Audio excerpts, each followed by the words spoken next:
কচুয়া উপজেলার ৪ নং পালাখাল মডেল ইউনিয়নের শফিবাদ গ্রামের মঞ্জিল মিয়াজির স্ত্রী শাহানাজ আক্তার হত্যার প্রকৃত রহস্য উদ্ঘাটনের দাবি জানিয়েছেন নিহতদের স্বজন ও এলাকাবাসী। শাহানাজ আক্তার হত্যার ১৪ বছর পর সম্প্রতি নিহতের স্বামী মঞ্জিল মিয়াজি নিজেকে নির্দোষ দাবি করে সামাজিক যোগাযোগ মাধ্যমে একটি ভিডিও বার্তা ভাইরাল হয়। সেই ভিডিও বার্তায় তিনি জানান, বাড়ির সামনে নাসির মিয়াজির মেইলে আমি ঘুমিয়েছিলাম। গভীর রাতে নাসির মিয়াজি আমাকে ঘুম থেকে জাগ্রত করে আমার ঘরের সামনে রেখে চলে যায়। আমি ঘরে প্রবেশ করে দেখতে পাই আমার স্ত্রী খাটের পাশে মাটিতে পড়ে আছে। আমি সাথে সাথে নাছির এবং নাছিরের মাকে ডাকাডাকি করলে কেউ সাড়া দেয়। এরপর আলাউদ্দিন আমাকে ফোন করে বলে, আমি এবং নাছির যা বলি তুই শুন, না হয় তোর জন্য বাড়ির সকল মানুষ হয়রান হবে। তুই মারসদ স্বীকার কর, আমরা তোকে সকালে থানা থেকে নিয়ে আসব। শাহানাজের বড় বোনকে আমি চট্টগ্রাম থেকে আসতেছি, আমি আলাউদ্দিন যা বলবো শাহানাজের বড় বোন সহ সবাই আমার কথা শুনবে। কিন্তু এরই মধ্যে নাসির মিয়াজি পালিয়ে যায়। ওই ঘটনা স্থানীয় লোকজনের মাঝে ছড়ালে এই বিষয়টি নিয়ে নতুনভাবে আলোচনার জন্ম হয়। এ নিয়ে মুখ খুলে নিহতের রেখে যাওয়া দুই কন্যা নাজমিন আক্তার ও ইয়াসমিন আক্তার। বুধবার দুপুরে নাজমিন আক্তার ও ইয়াসমিন আক্তার দাউদকান্দির পিপিয়াকান্দি গ্রামে তাদের নানার বাড়িতে সাংবাদিকদের মুখোমুখি হয়। এ সময় তারা বলেন, আমার মা মারা গেছেন তৎকালীন 2011 সালের 23 সেপ্টেম্বর রাতে। তখন আমরা শিশু বাচ্চা ছিলাম। মায়ের মৃত্যুর বিষয়টি তখন কিছুই বুঝিনি। বর্তমানে আমরা নানার বাড়িতে বড় হয়ে দুজনেই স্বামীর সংসারে রয়েছি। দীর্ঘদিন বাবাকে দেখিনি, কথাও হয়নি। হঠাৎ কয়েকদিন ধরে সামাজিক যোগাযোগ মাধ্যম ফেসবুকে বাবার ভিডিও বার্তা দেখে আমরা বিস্মিত হয়েছি। আসলেই বাবাকে নির্দোষ নাকি মায়ের হত্যাকারী? এই প্রশ্ন আমাদেরও। তাহলে আমার মায়ের প্রকৃত হত্যাকারী কে? যারা মায়ের আদর ও বাবার আদর থেকে আমাদের দু বোনকে বঞ্চিত করেছে, আমরা তাদের দৃষ্টান্তমূলক শাস্তি চাই। এমন কথা বলতে গিয়ে আবেগ আপ্লুত হয়ে কান্নায় ভেঙে পড়েন মা হারা দুই সন্তান নাজমিন আক্তার ও ইয়াসমিন আক্তার। তারা আরও বলেন, যাদের কারণে আমরা মা হারিয়েছি, এতিম হয়েছি, প্রশাসন ও এলাকাবাসীর মাধ্যমে আমরা ন্যায় বিচার চাই। নিহত শাহানাজ আক্তারের বাবা শাহ আলম ব্যাপারী জানান, আমার 3 মেয়ে ও 2 ছেলে ছিল। খুবই আদরের দ্বিতীয় মেয়ে শাহানাজ আক্তারকে তৎকালীন 1999 সালে কচুয়া উপজেলার শফিবাদ গ্রামে বিয়ে দেই। বিয়ের পর তাদের গৃহে 2টি কন্যা সন্তান জন্ম হয়। হঠাৎ 23 সেপ্টেম্বর মধ্যরাতে শফিবাদ গ্রামের জৈনক নাসির উদ্দিন আমাকে ফোন দিয়ে বলেন, আপনার মেয়ে অসুস্থ, তাড়াতাড়ি আসেন।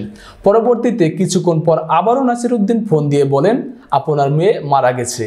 তখন তাড়াতাড়ি মেয়ের বাড়িতে গিয়ে দেখি মেয়ে আর বেঁচে নেই। ওই সময় আমার মেয়ের জামাতা মঞ্জিল হোসেনকে আসামি করে থানায় মামলা দায়ের করি। কিন্তু বর্তমানে আমার মনে হয় আমার মেয়ের জামাই মেয়েকে হত্যা করেননি। তবে কে বা কাহারা এই হত্যার সাথে জড়িত, অনুসন্ধানপূর্বক ন্যায় বিচার চাই। এ ঘটনায় বিজ্ঞ আদালতের মাধ্যমে আমি পূর্ণ তদন্তের দাবি করব। নিহতের ভাই মনির হোসেন জানান, তৎকালীন সময় আমি প্রবাসে ছিলাম। বোনের মৃত্যুর বিষয়টি প্রবাসে থেকেই জেনেছি। ওই সময় আমার বাবা আমাকে ভুল বুঝিয়ে ভগ্নিপতিকে আসামি করে জেলে হাজতে পাঠিয়েছিল।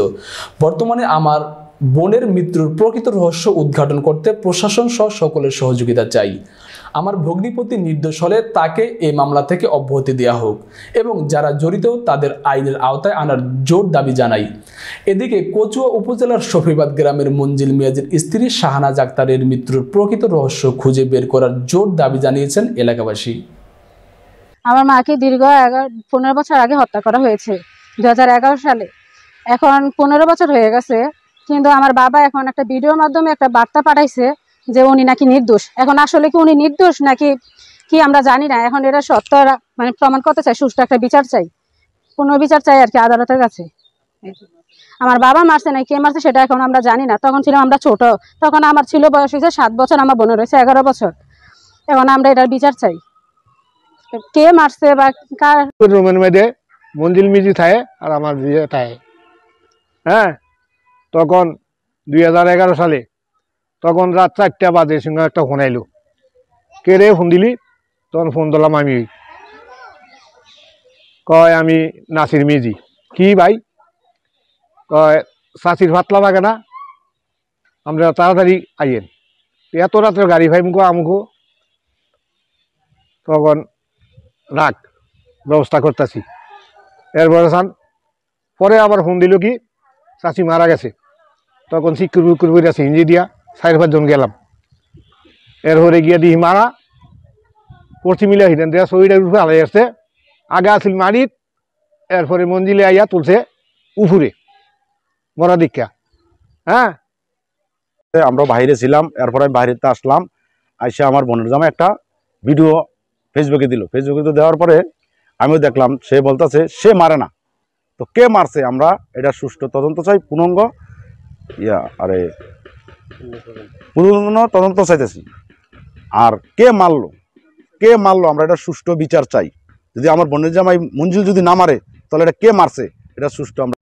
আমার ঘটনাটা একমাত্র নাসির মিজি করছে, গ্রামবাসীর কাছে আমি বিচার চাই।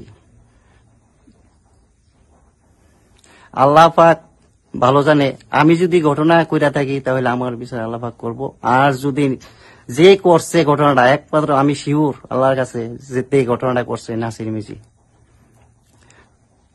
ইমাম